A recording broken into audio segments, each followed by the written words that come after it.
యేసు ఆ చిరక పుచ్చుకొని సమాప్తమైనదని చెప్పి తల వంచి ఆత్మను అప్పగించెను.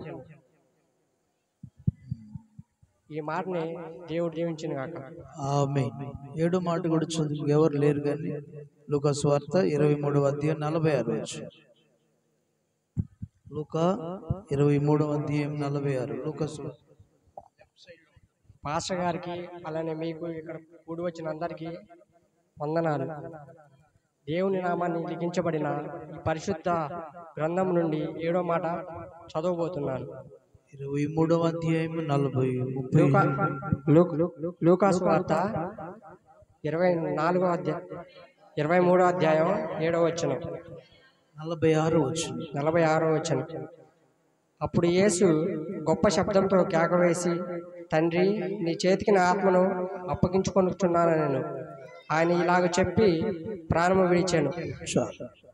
దేవుడి వాక్య భాగం మన వెనుకల్లో దీవించును గాక. చక్కగా చదివిన ప్రియ బిడ్డకు దేవుని దీవెనలు కలుగును గాక. ప్రభు పేరిట వందనాలు. ప్రభు దీవించును గాక. ఓకే.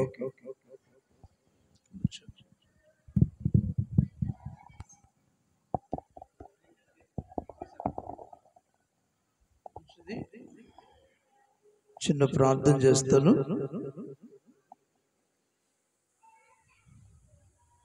పరిశుద్ధుడు అయిన తండ్రి, ప్రేమ కలిగిన మా యేసయ్యా, నీకు వందనాలు, స్తోత్రాలు నాయనా.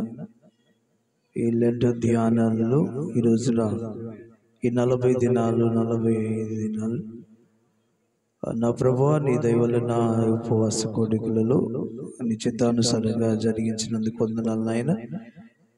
ఈరోజు మంచి శుక్రవారం కాబట్టి సిలువలో నీవు మా కోసం అర్పించిన ప్రాణం అర్పించినట్టు దినం.